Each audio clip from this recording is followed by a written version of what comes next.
primary care is an innovative, alternative path to insurance-driven healthcare. Typically, a patient pays their doctor a low monthly membership and, in return, builds a lasting relationship with their doctor and has their doctor available at their fingertips. Welcome to the My DPC Story podcast, where each week you will hear the ever-so-relatable stories shared by physicians who have chosen to practice medicine in their individual communities through the direct primary care model. I'm your host, Marielle Concepcion, family physician, DPC owner, and former fee-for-service doctor.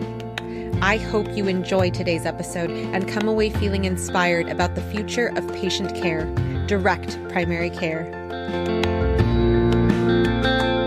Thank you so much, everybody, for tuning in. This is going to be a special episode featuring Dr. Robert Pope, who you have not heard before, and Dr. Neal Douglas, who you just heard from recently on the podcast. Dr. Douglas spoke about something that is so true and is so appropriate for our conversation today, that malpractice as an independent physician entrepreneur is something that a lot of us have not faced before, because especially if we came from the employed world, malpractice was something that was just part of our contract. And we realize, being physician entrepreneurs, especially in DPC, that malpractice can be one of the largest checks that we write for every month. So I'd like to hand the mic over to Dr. Pope. And Dr. Pope, welcome to the podcast. Thank you so much for being here today. And start us off, please, with your journey into internal medicine and how that shifted into an insurance component to your medical career because of what you had seen as a physician. Well, thank you for having me. Sort of going back to my beginning of my career, I did have a residency in internal medicine in a small community hospital. And that was really exciting for me because I was able to get a license and get involved in moonlighting in the emergency room. And I was able to do that in my local hospital, and also started working, once I got my license, was able to start working in several of the surrounding states in emergency rooms. And I liked it so much that some of the residents and interns turned to me to help them get moonlighting roles. And by the time I ended my residency, I had 5 emergency rooms under contract and was scrambling to get medical malpractice insurance for a lot of them. So that was my first real foray into understanding the procurement of medical malpractice and how hard it was at some points in time to be able to get it, and the price points that you see in a hard market. But I did go into practice, and I was in practice in internal medicine for 10 years. And during that time, I was involved in occupational health quite a bit. I was the company physician for American Standard in Louisville, and I did a lot of other things that were in the clinical space outside of the office on administrative role. After 10 years, I was involved in managed care in a local HMO there that had 50% partnership with a hospital and a physician group. And that turned out to be my first step into real administrative medicine. I worked my way up to a regional medical director and had 20 states with MetLife. I came back to Louisville as the chief medical officer for Blue Cross Blue Shield. And the important thing about the role at Blue Cross Blue Shield is that we had a contract there with a local physician group. In fact, it was a large physician group, and it was run by primary care physicians.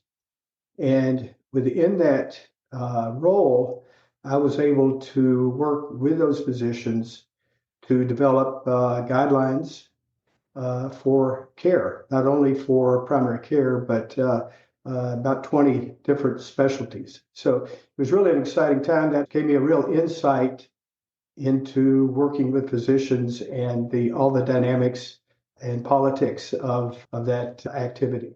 After a couple of years, the administration, the executives asked me to run a health promotion and wellness company for Blue Cross Blue Shield. So I rolled out of the chief medical officer role and became a president, CEO of a wellness company that delivered health promotion programs to the customers. As my career went on, I moved to Atlanta and worked for United Healthcare And again, had the opportunity to work with a variety of not only primary care physicians, but specialties. And as the chief medical officer there in Georgia, I ran the QA committee and some of the other activities that really tried to deliver better care for the members there in Atlanta. About that time, the Institute of Medicine came out with their treatise on patient safety in the hospital. And patient safety became a big focus of ours. Some of our larger customers, like Coca-Cola and Delta Airlines, were very involved in the community. We formed a leadership council between the medical directors in Atlanta and the large customers, and really tried to focus on improving care in a variety of ways. So it was really an exciting time in the early 2000s in Atlanta. So that's really was I think my first focus on patient safety. I remember the medical director at Delta Airlines saying, if we have 100,000 people that are inadvertently die in the hospitals because of the care or lack of care, it's like a 747 going down every day. We should not be ignoring that. And you wouldn't ignore it if it was a plane in our business. So that really has stuck with me all these years. In the mid 2000s, I moved to Humana as Chief Medical Officer for Medicare. And again, focusing on patient care, improving patient care, developing chronic care programs, disease management programs with our physicians. It was, again, an exciting time to help improve Medicare population. And especially one of the big focuses there was readmissions. Medicare business, if you look at their data, their readmission rate is over 20%, which is very high. We were able to, with some good programs and intervention, to drop that readmission rate down into the low teens. So very important for quality of care and continuity of care also, because that's generally the problem with readmissions is that you lose the continuity when the patient gets discharged, especially with hospitalists now. So around that time, about almost 21 years ago, is when I had a couple business people came to me and another doctor and asked me about forming a medical malpractice company and being involved in that. So originally I was on the advisory committee, and it became much more formal operation as the business took off. And I've been the chairman and involved in the company over those last 21 years. So it's been an exciting time, seen a lot of certainly changes in how healthcare is delivered. And some of it's exciting, some of it's not so exciting. I know it's been a big burden on practicing physicians, and I feel that my role was always there to help practicing physicians get through the red tape and the bureaucracy of the managed care organizations, and tried to build relationships over that time so that they would feel free to come to me, have access to me, and let me help them when their patients needed help. Wow, so much there. And I really pick up on one thing that you said, the dynamics and politics of it all. And I think about, especially being that you are a physician. I mean, we see so many people who are involved with BUCA on all levels who have never gone to medical school. They have never seen a patient. They don't understand what it is to work with a patient. I want to first ask about these changes that you also mentioned you noticed. I mean, how could you not notice you're in healthcare, and you're a physician and in the administrative roles that you were in? How did you see the insurance world treating doctors differently as you progressed in those first 10 years? Well, the doctors seem to be a much bigger partner with the insurance companies the 10 years that I was in practice. We actually, and again, I practiced in Kentucky for 10 years, both the hospital association and the state medical association were on the boards of Blue Cross Blue Shield. So that, again, in those 10 years, that was the biggest insurance carrier there that I worked with. So there was much more input from the doctors and the hospitals both as their practices went on. So I think we've lost that touch, that relationship, that feel as we have gone along. As I said, I tried to be as available as I could during that time, and I think a lot of the other medical directors, chief medical officers, did the same thing. Maybe not all of them, but certainly a lot of them. And I think that's the biggest thing. I know when this hospitalist movement started back in the early 2000s, and we were at a meeting out in San Francisco and had a resident come up to me and started talking about the old days in Medicare and in practice, and actually called it the golden years of healthcare. And we sort of had to stop and pause and say, well, what do you mean? And he said, well, things are so different now. Going through medicine, the hospitalist programs are starting to be initiated. We have a disconnect really with the primary care physicians, or those physicians that we turn the patients back over to. And there's just bigger gaps in healthcare. And I said, yes, that's going to be a problem. Certainly, continuity of care is a real issue. One thing that we did at United was developed a program, a readmission prevention program, to try to catch those patients that really needed care on a continual basis after they were discharged, to be sure that they would get back, had an appointment to get back with their physician, and that they had their prescriptions, they had their DME, all those things that they needed at home, and that there wasn't any holdup with those things that were ordered in the hospital. So I know that when I was in Atlanta, hospitalists became a political issue because the primary care physicians and those physicians on the primary care level that were in the hospital thought that they would lose their patients.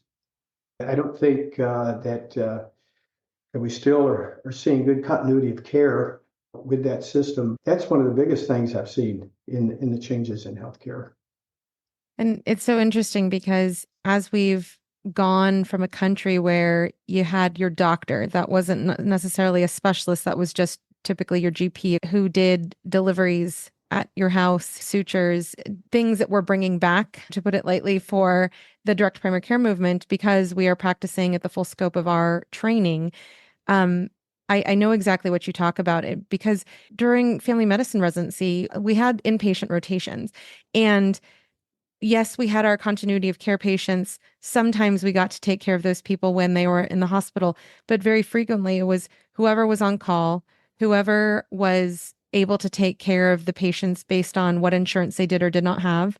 We saw and I've talked about this on the podcast before. Many of us have seen it all ends with how fast can we get that voucher for the person to get into a taxi and not be our problem anymore. That was the culture. And it makes me so sad to think about where the quality of care was at what point. And I get it. Mortality rates, vaccines didn't exist. Okay, it was a different time. But in terms of a relationship with your doctor, that's the quality of care that I'm talking about, that I'm so proud to be a part of now in this direct primary care movement. But it's so sad to think about how we got so far away from that for a very long time, with a lot of people not knowing that hanging a shingle is still a thing. How did you then look at developing a malpractice company that was relationship based, but also being mindful that there are so many unnecessary claims because of the insurance gaming? Like, we have to put on the 25 modifier, or if we have to add or you see people adding codes when they have AI scrubbing x-rays from previously done x-rays. There's so many ways that people get burned by the system. And so I would love to hear your take on opening a relationship-based company with all of those lessons learned from your years in administration, as well as being a physician, that led you to start working with direct primary care physicians, because we're not corporate medicine. Right. Well, fortunately, I had one of the partners that I had when we started was a primary care physician also. He was a general practitioner. So between both of us, and we had a couple of business people that helped us on really getting it up and going from a financial standpoint. But we were central to running the company. And we always felt that our mission was to bring a cost-effective product to physicians and be there if they did have a question, and certainly if a claim came in. My partner was the head of the claims committee and had been in practice for probably 30 years at that point and was very good at reading between the lines, understanding what the case was, getting back to the standard of care, which is very important in a malpractice lawsuit, and talking directly with the physician about the case. And that was a very integral part of our business model. And we're certainly continuing that way of operation. But our key point when we talk to physicians is that you are going to be the best witness, whether it's talking to us in a formal deposition or if we ever have to go to trial. You are the best witness because you know what the critical thinking was at that point of care. And you have the empathy, the sympathy, and you have to demonstrate that to the judge or the jury. So we want you to know that you have all of our support, and we'll do everything that we can to support you and get you to the best end result that we can. So that's the key, is keeping the physician involved in any lawsuits that we do have that come up. So I was very excited to get started with DPC. Primary care has been our bread and butter for 20 years. And that's where DPC comes in, not a high volume group that really worked with taking care of their patients. Thank you so much, Dr. Pope. I'm going to hand the mic over to Dr. Douglas now. And for the listeners, his voice might seem familiar because his episode literally is the most recent one to have dropped on the podcast. So we're going to take what Dr. Pope said and now talk about this idea of relationships. Dr. Douglas had mentioned in his episode that he intentionally was looking for a company that was celebrating having relationships with their clients versus having a company that was very transactional when it came to finding his own malpractice, finding that malpractice was a big expenditure for you. And also that direct primary care physicians, we see fewer patients per physician. How did you take those two pieces to drive your looking for an insurance company that would partner with you and have a relationship with you versus, oh yeah, you're another doctor, I get paid for every head I bring onto the company? Well, I think one of the things I talked in my episode about having big ideas, and I'm always just kind of like a pie in the sky dreamer person. But some of the things that keep me up at night is, okay, if we fast forward 10 years on our movement and we have doctors who are taking this good of care of patients, and we all collaborate as well as we do, every conference you go to, it's like showing up in your family. I mean, we've all coached each other. We've helped each other along our journeys. We're basically a very close-knit family. But the idea is, how can we leverage that in our favor? How can we leverage that when we interface with other professional companies? Because really, there's a lot of sway and a lot of power to having a group of doctors who do a really good job taking care of their patients. And I think, but also work together on a regular basis. And I think one of the biggest leverage points that I saw an opening for would have been with establishing a relationship with a malpractice carrier. Because a lot of the early discussions in DPC is, we know we take better care of our patients. How do we measure that? How do we get data that we can use at a state level? How do we actually build a case that says, yes, this works, and yes, our care is better compared to our colleagues who are stuck having to provide a bill, CPT code at the end of every single visit. One of the ways we can also get that information is by partnering with a malpractice company that can help us to generate those reports, to help us generate that information, so we know that we are indeed a lower risk model.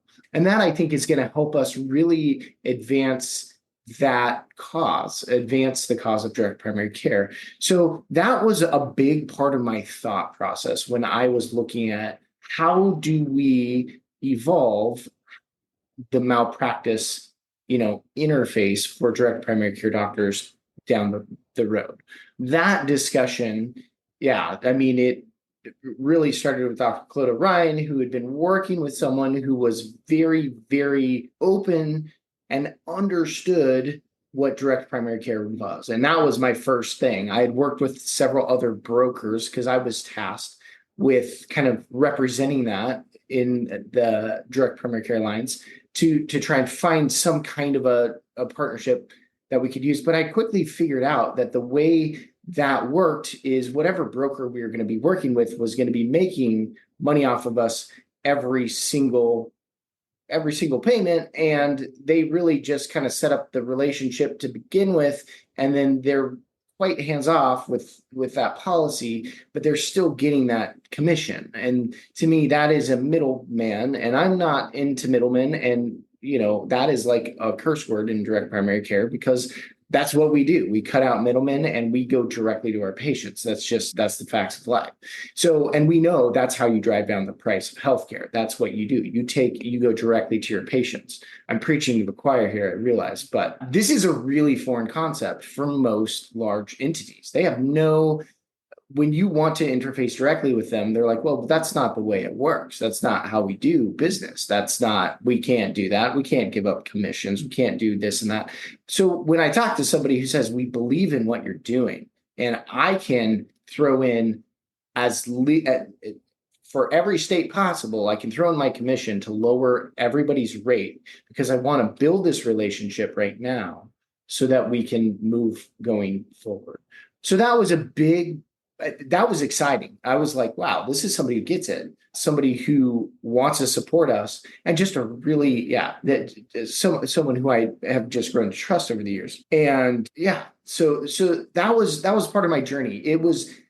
I have to admit, it was far less about lowering my rate in the moment. It was much more about trying to figure out how we can leverage direct primary care. And that's something I love to continue to explore in the future as our movement grows. How do we continue to look out for each other to create opportunities? But we have to be obviously very careful, because we know we've been taken advantage of left, right, and center in our professional field, which is the reason a lot of us burned out, which is the reason a lot of us ended up at a direct primary care conference or listening to my DPC story in the first place, because guess what? We get treated like garbage. And it's really hard to interface with companies because they see us in dollar signs. They don't see us as the value that we bring to the system. So, well, I totally agree with that approach. And it sort of makes me laugh, because usually doctors come to me and say, I treat my patients much better. My costs are a lot lower. I should be paid more. I should have a higher fee schedule. So, but with medical malpractice, it's all in the data. Your experience is going to show your business model that you're going to have less adverse events, you're going to have less malpractice cases, and subsequently your premiums should be lower than the average primary care group. So I totally buy into that. And with our partnership, bringing you the lessons learned from our claims committee, we've got a lot of lessons that would apply, and a lot of it's around communication and documentation. And that's why my malpractice is through care. Now, I do have that personal coverage, and that's who I'm using, and built relationship with, Jason, and now building a relationship with Dr. Pope and continuing to educate them. Yeah. And I think that this is so important for people to hear, because especially Neal, you and I have heard this a lot, that I can't do DPC because, and one of those reasons is because I can't afford malpractice. And so I know that you have mentored lots of people, knowing that you have your malpractice through care. How do you talk to them about how to vet a company? We talk about there's like trauma that's built into the other system, where really, when we take a vow to do no harm to our patients, to me, that also means do no financial harm. And when we look at how the system is built against the average consumer of healthcare to do pretty significant financial harm, and we look at the way corporate medicine is generating profit margins by, in a lot of ways, making our jobs harder, you're showing up with a lot of damage, and that is very normal. Just so you get, if you're feeling that way, that's the way you're. In some ways, you're meant to feel like a cog in a wheel, and as small of a cog as possible, so you don't make waves. Welcome to DPC. You get to be as big a cog as you want, and you get to make as many waves as you would like, because guess what? You're in charge. Oh, I love it. Anyway. But when you're in that journey and you're in that beginning space, it's really nice to know that there are companies that we have established relationships with. My relationship with Care goes back about 4 years when we were on this journey to look for a company that was willing to sit at the table and discuss what our level of care looks like, number one. Number two, to look at how can we leverage that? And then number three, in the future, how can we just continue to build on the opportunities that we have by doing such great medicine? And it's the only company that I've had that level of discussion with is the Care Group. And Jason's not on right now, but Jason and I met at, Jason is one of the main guys at Care. So Jason and I, we get to talking, and he totally gets it. He's one of those people that understands it and he believes in it. And I know because he's patient and he's been working with us, and we are not quick movers, and we are stubborn, and we can be a little bit feisty. And I ask really challenging questions and probing questions, and I have no apologies for that. But over those 4 years, we've really developed a really good relationship and an understanding of what direct primary care is, what it means, and how do we meet the needs of those members or the direct primary care community at large. And it's been really exciting to see Care, who was only, I'm trying to remember how many states you guys covered before you started working with direct primary care doctors. Probably about 23. I mean, we have about 49 states now since you all came in the picture, but we were focused really on about 23 states back 4 years ago.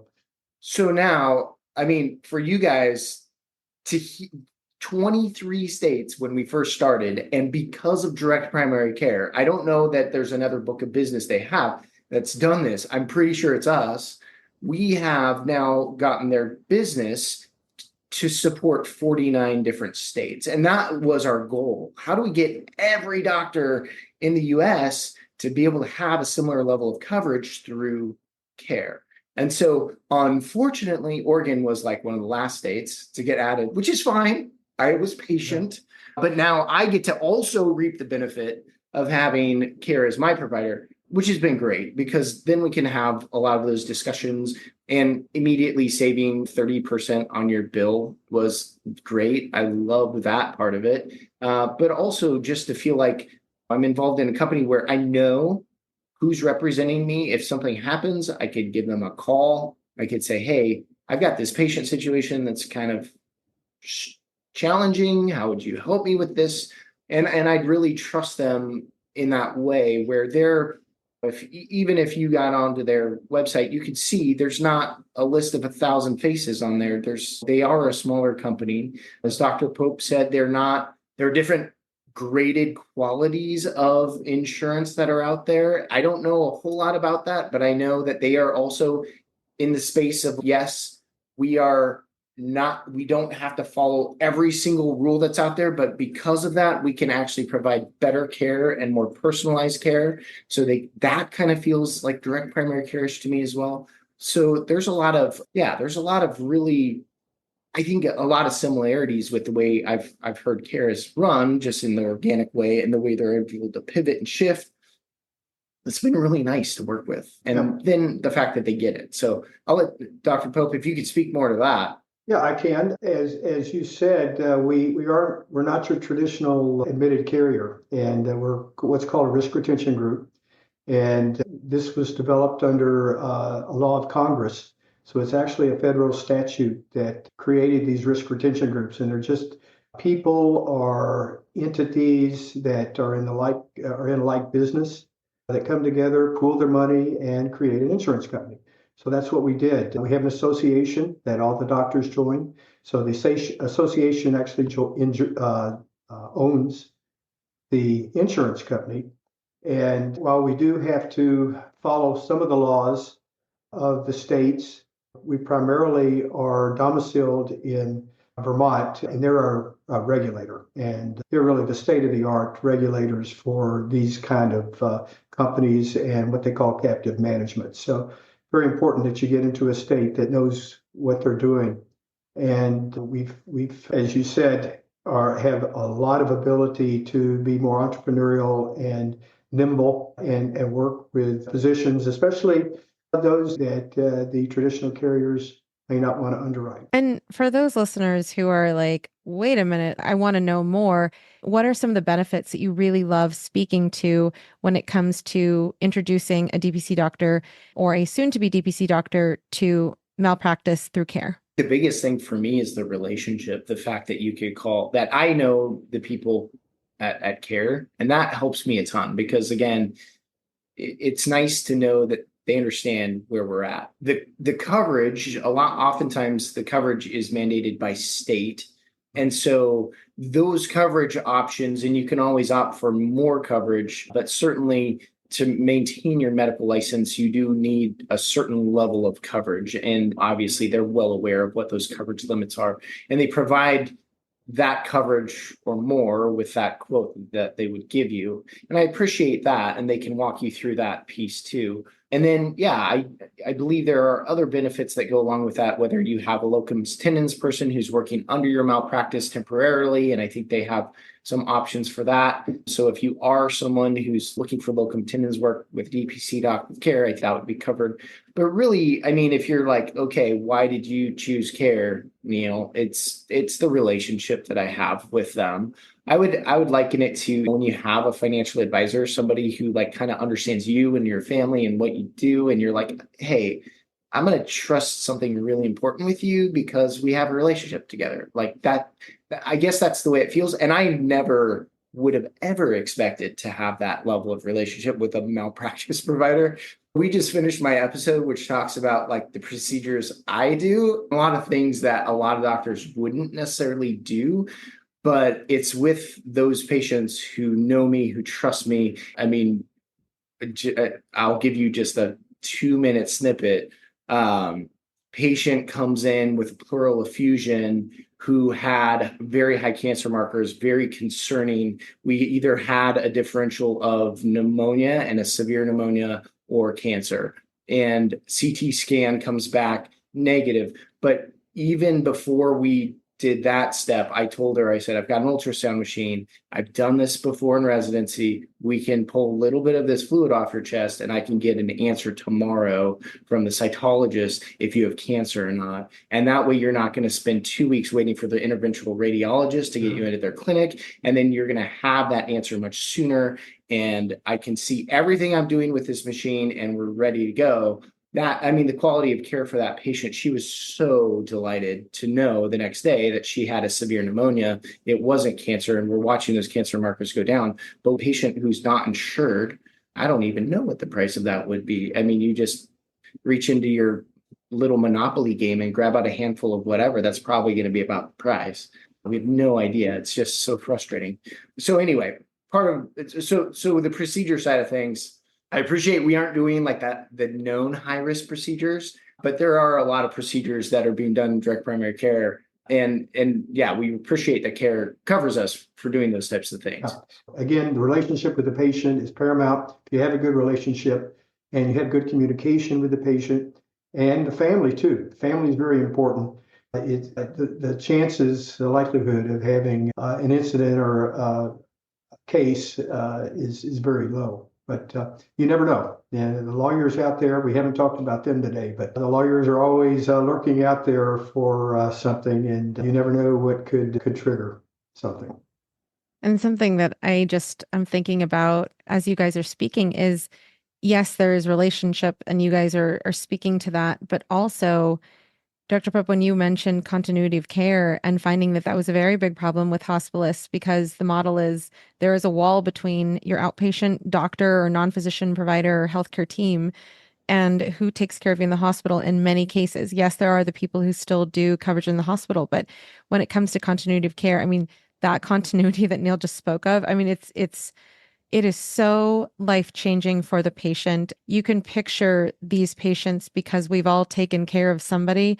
Even you could even be your first day in DPC and you're like, I literally could never have done this in fee-for-service. And because of having time with a patient, I literally just saved their life. Like I mean, Neal and I could literally just ping pong examples that we've had in our own clinics. And it is so awesome to have that feeling as a doctor and to be able to also have a company like Care backing that up by supporting us and understanding what we do and why we do it. So if you would like to learn more, go to the link in the show notes. And also you can check out the blog accompanying this podcast where you'll find links to learn more about Care.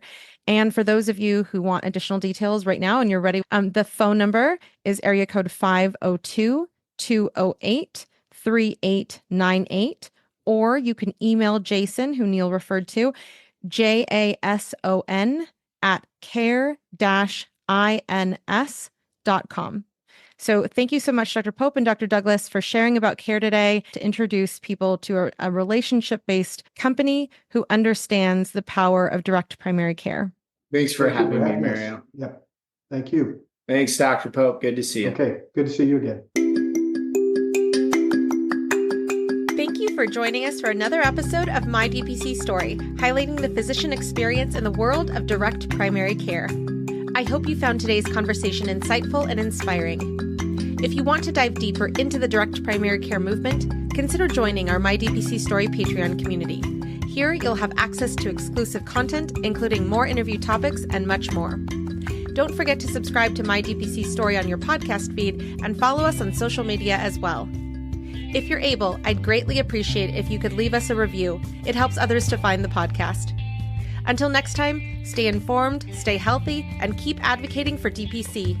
Read more about DPC news on the daily at dpcnews.com. Until next week, this is Marielle Concepcion.